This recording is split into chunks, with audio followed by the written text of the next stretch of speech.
हजारों की तादाद में अभ्यर्थी जिन्हें तैयारी करनी चाहिए, जो कि अपने कमरों में बैठ के अपने घरों में बैठ के प्रिपरेशन करनी चाहिए, वो एमपीपीएससी हेडक्वार्टर के सामने प्रोटेस्ट करते हुए नजर आ रहे हैं। Madhya Pradesh public service commission ने they have lost their soul. Madhya Pradesh में ऐसी कोई भर्ती नहीं जिसमें फर्जीवाड़ा नहीं है। ये भी कहते हुए नजर आते हैं, क्या हम अपराधी हैं, क्या हम डकैत हैं? हम एक एस्पिरेंट है जो तैयारी करना चाहता है। 87-13 फॉर्मूला को अबॉलिश करो। जो भी बेसिक फैसिलिटीज हैं आपकी, चाहे वो फूड हो, चाहे वो वाटर हो, चाहे वो टॉयलेट की फैसिलिटीज हो, वो सारी प्रोवाइड की जाएगी, बट वो भी प्रोवाइड नहीं की जा रही। वो हौसला बढ़ाने के लिए साथ साथ में अपनी मांगों के लिए कैंडिडेट्स सुंदर कांड का पाठ कर रहे हैं। हेलो दोस्तों, वेलकम टू यूपीएससी नीव बाय एन अकेडमी। मेरा नाम है युवराज सिंह शेखावत। तो जैसा आप मेरे पीछे जो डिजिटल बोर्ड है उस पर आप थंबनेल देखने जा रहे होंगे जिसमें लिखा हुआ है एमपीपीएससी प्रोटेस्ट। आपको पता है कि हजारों की तादाद में अभ्यर्थी जिन्हें तैयारी करनी चाहिए, जो कि अपने कमरों में बैठ के अपने घरों में बैठ के प्रिपरेशन करनी चाहिए, वो एमपीपीएससी हेडक्वार्टर के सामने प्रोटेस्ट करते हुए नजर आ रहे हैं। और इस तरीके से ये गतिविधियां हो रही हैं, जो ये प्रोटेस्ट के आप इंसिडेंट्स में आगे आप बात करूंगा, तब आप पाएंगे कि किस तरीके से Madhya Pradesh public service commission ने they have lost their soul, या फिर आप कह सकते हो कि अपनी आत्मा, उनकी आत्मा मर चुकी है। जिस तरीके से वो स्टेप्स लेते हुए नजर आ रहे हैं, खाली ये नहीं कि जो उनकी डिमांड्स हैं, जो बच्चों की डिमांड्स हैं, उनके बारे में बात नहीं करूंगा।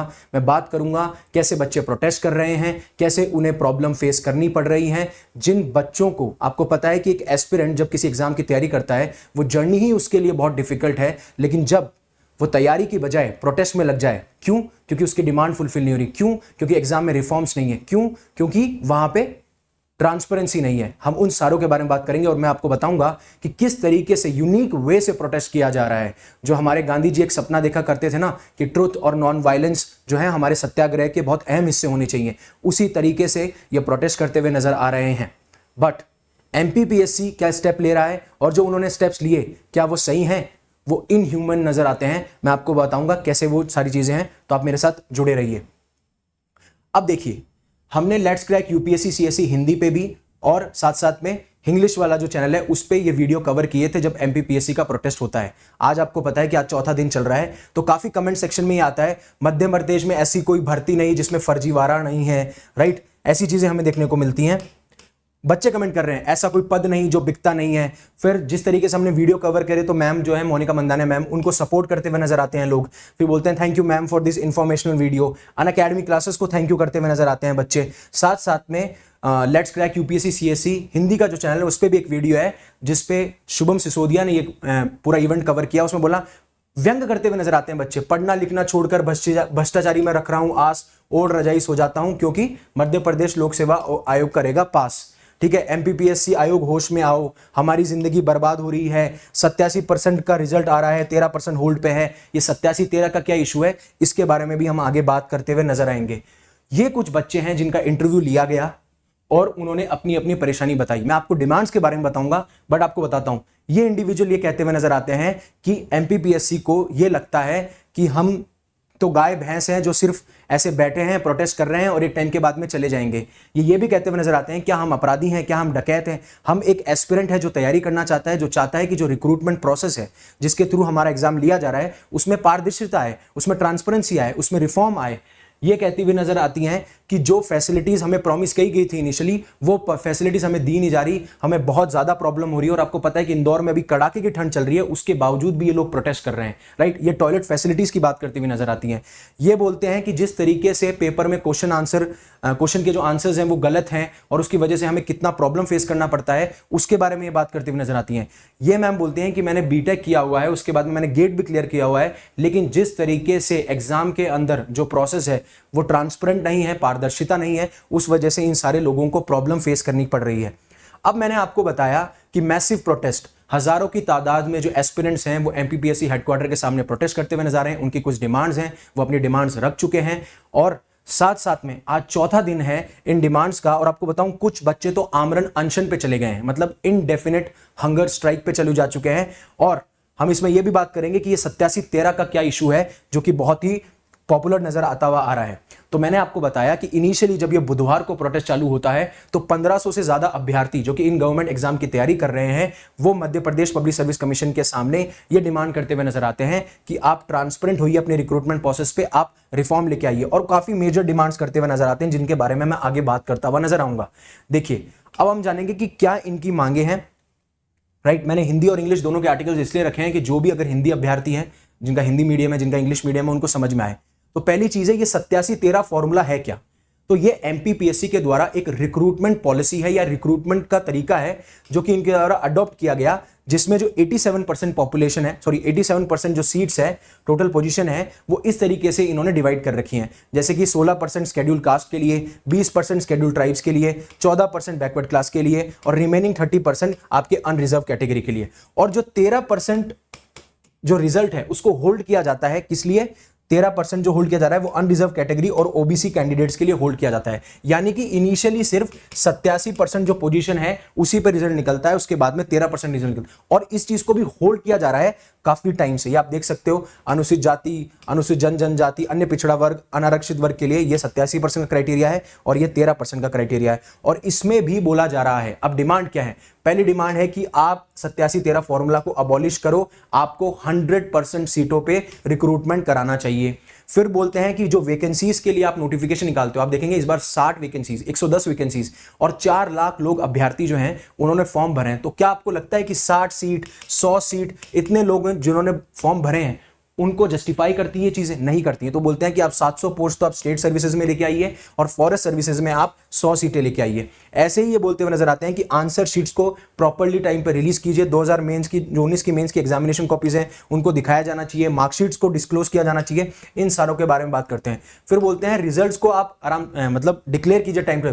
मेंस एग्जाम 2023 का अभी तक डिक्लेयर मतलब जो अनाउंसमेंट है वो नहीं हुआ है, और जो 2024 का है एग्जाम के लिए वैकेंसीज कम है, उसके बाद में आपको पता है 87-13 आ गया। तो मतलब कितने सारे इश्यूज हैं। एक एस्पिरेंट जिसको पढ़ना चाहिए, राइट, और आपको एक बात बताऊं तो एक एस्पिरेंट ये बोलते हैं नजर आते हैं कि जो भोला मार्ग, उस्ताद मार्ग है, वहां पे बच्चे इतने छोटे छोटे कमरों में रह रहे हैं और मिर्ची रोटी खा रहे हैं। मतलब आप अपनी हेल्थ को भी कॉम्प्रोमाइज कर रहे हो इस एग्जाम के लिए, क्योंकि काफी लोगों के लिए ये एक तरीके से लाइफ और डेथ का सवाल बन जाता है, राइट, क्योंकि काफी लोग ऐसे बैकग्राउंड से नहीं आते हैं जो कि फाइनेंशियली बहुत वेल ऑफ हो। आपको ये चीज भी समझनी जरूरी है, ठीक है। और इस प्रोसेस को ट्रांसपेरेंट बनाना चाहिए, जैसे कि छत्तीसगढ़ पब्लिक सर्विस कमीशन ने बनाया है।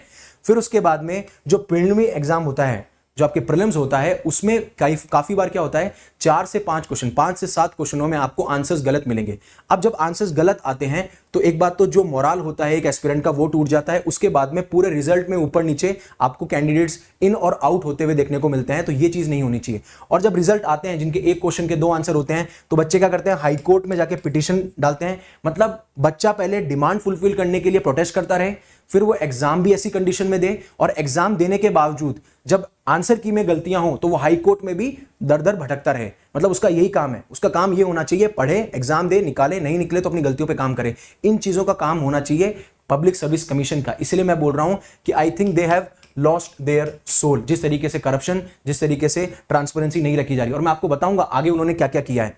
फिर बोलते हैं रिडक्शन ऑफ इंटरव्यू मार्क्स। मतलब जो इंटरव्यू मार्क्स हैं, उनकी जो मार्क्स है उनको कम किया जाना चाहिए, क्योंकि वहां पे आपको नहीं पता किसको कितना मार्क्स दिया जा रहा है, किस बेसिस पे दिया जा रहा है। और आपको पता है आजकल बहुत सारे करप्शन स्कैंडल्स देखने को मिल रहे हैं। बीपीएससी में प्रोटेस्ट हुआ, छत्तीसगढ़ जो पब्लिक सर्विस कमीशन था उनके फॉर्मर चेयरमैन को पकड़ा गया स्कैम के लिए। ये सारी चीजें बात में निकल के आती हैं और बोलते हैं कि इंटरव्यू में कैंडिडेट का नेम, कैटेगरी और सरनेम जो है वो डिस्क्लोज नहीं की जानी चाहिए।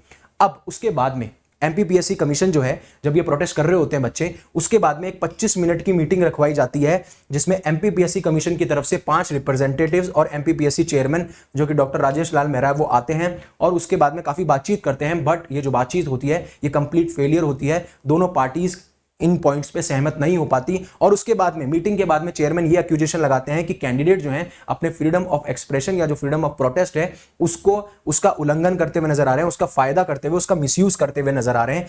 ऐसा मध्य प्रदेश पब्लिक सर्विस कमीशन के चेयरमैन कहते हुए नजर आते हैं। अब देखिए प्रोटेस्टर्स जो छात्र धरने पे बैठे हैं वो कैसे ब्लेम लगाते हैं एमपीपीएससी पे, और मैं क्यों कह रहा हूं कि they have lost their soul.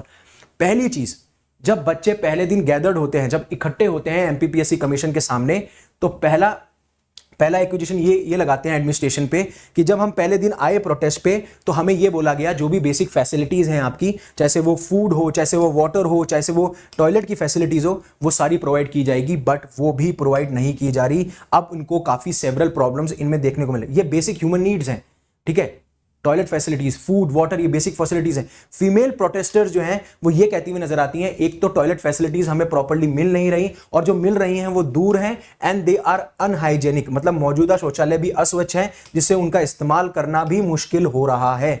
और उन्होंने ये भी कहा, स्टूडेंट्स ने ये भी एलिगेशंस लगाए कि हमसे माइक्रोफोन छीने जा रहे थे। तो अगर हमसे हमारे माइक्रोफोन ही छीन लिए जाएंगे तो इसका मतलब है हमसे हमारी आवाज ही छीन ली गई, हम अपनी आवाज नहीं आगे तक पहुंचा पाएंगे।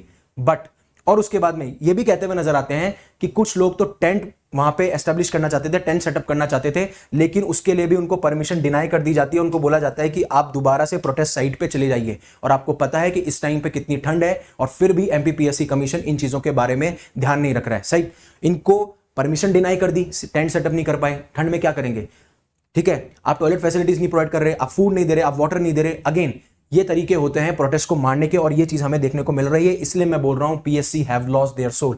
बट बच्चे तो बच्चे हैं, ठीक है, एस्पिरेंट्स तो एस्पिरेंट्स हैं, वो साफ साफ कह चुके हैं हम इन प्रोटेस्ट साइट से नहीं हटेंगे जब तक हमारी डिमांडें नहीं मानी जाएं। और आपको बता दूं एक यूनिक तरीके से हमें देखने को मिल रहा है कि वो कैसे प्रोटेस्ट कर रहे हैं, अपनी हौसला बढ़ाने के लिए, साथ साथ में अपनी मांगों के लिए, जब उनके अपनी स्पिरिट्स को हाई करने के लिए। आपको पता है कैंडिडेट्स सुंदरकांड का पाठ कर रहे हैं, डिवोशनल सॉन्ग्स गा रहे हैं, मतलब शाम भर भजन गाए जा रहे हैं, सुंदरकांड का पाठ किया जा रहा है, जिससे कि उनका हौसला बना रहे। और जब तक उनकी डिमांड फुलफिल ना हो, जब तक वो ऐसा ही करते रहेंगे रात भर, ये बोलते हैं कि हम रात भर ऐसी गतिविधियां जारी रखेंगे। साथ साथ में वो ये बोलते हुए नजर आते हैं कि अब प्रोटेस्ट जब इंटेंसिफाई हो रहा है, जब प्रोटेस्ट अपने चौथे दिन में आ चुका है, लोग आमरण अनशन कर रहे हैं, आपको एमपीपीएससी की भी जो रियलिटी है वो भी पता लग रही है, चाहे वो डिमांड्स, जैसे वो ट्रांसपेरेंसी से रिलेटेड हो, चाहे वो रिफॉर्म से रिलेटेड हो, चाहे से जिस तरीके से जो बेसिक फैसिलिटीज प्रोवाइड करनी चाहिए, जो एक्विजिशन प्रोटेस्टर्स ने या बच्चों ने लगाए हैं एमपीपीएससी में, उससे यही नजर आ रहा है कि प्रोटेस्ट बहुत ज्यादा इंटेंसिफाई कर चुका है। अब सारी की सारी जो निगाहें हैं वो एडमिनिस्ट्रेशन और गवर्नमेंट पे है कि क्या वो इन डिमांड को एड्रेस करती है, और ये देखना होगा। और जिस तरीके से अब हंगर स्ट्राइक भी चालू हो चुकी है, काफी बच्चे जो है आमरण अनशन हंगर स्ट्राइक पे बैठ चुके हैं, तो अब सिचुएशन बहुत क्रिटिकल हो चुकी है। तो होपफुली आपको समझ में आया होगा। मैं फिर कहता हूं कि जो बच्चा इस लड़ाई में कूदता है कि मैं गवर्नमेंट एग्जाम की तैयारी करूंगा, उसके लिए जर्नी वैसे ही डिफिकल्ट है, तो आप प्लीज इन चीजों से और डिफिकल्ट ना बनाएं। आप रिफॉर्म्स लेके आएं, आप ट्रांसपेरेंसी लेके आएं, और बच्चों का काम है उनका पढ़ना। वो अपने मेरिट्स पे जब सिलेक्शन लेंगे सो दे विल फील हैप्पी। उनको हाई कोर्ट के चक्कर ना लगाने पड़े, उनको हेडक्वार्टर में प्रोटेस्ट ना करना पड़े, उससे पहले ही आप रिफॉर्म्स और ट्रांसपेरेंसी को मद्देनजर रखिए। बिकॉज हर एक ऐसे इंस्टीट्यूशन, गवर्नमेंट इंस्टीट्यूशन की रिस्पॉन्सिबिलिटी होती है कि कुछ ऐसे बेसिक प्रिंसिपल्स हैं जिनको फॉलो किया जाए, जैसे honesty, integrity, transparency, reforms time के साथ में लाते रहें।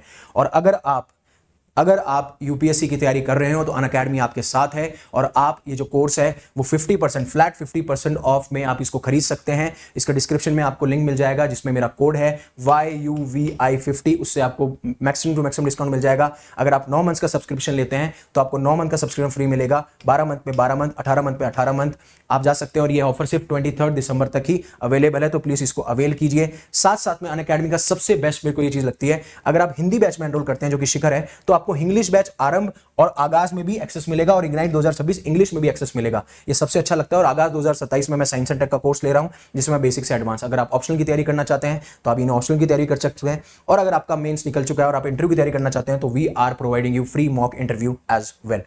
सो again thank you very much for giving me your precious time. आप इस वीडियो को जितना शेयर कर सकते हैं उतना शेयर कीजिए, जितना लाइक कर सकते हैं, जितना कमेंट कर सकते हैं उतना कीजिए, बिकॉज जितना आप लाइक और शेयर और कमेंट करेंगे उतनी ही इसकी रीच आगे बढ़ेगी और ज्यादा लोगों तक इसकी बात पहुंचेगी। So again thank you very much for giving me your precious time. Stay safe, stay happy, शब खैर।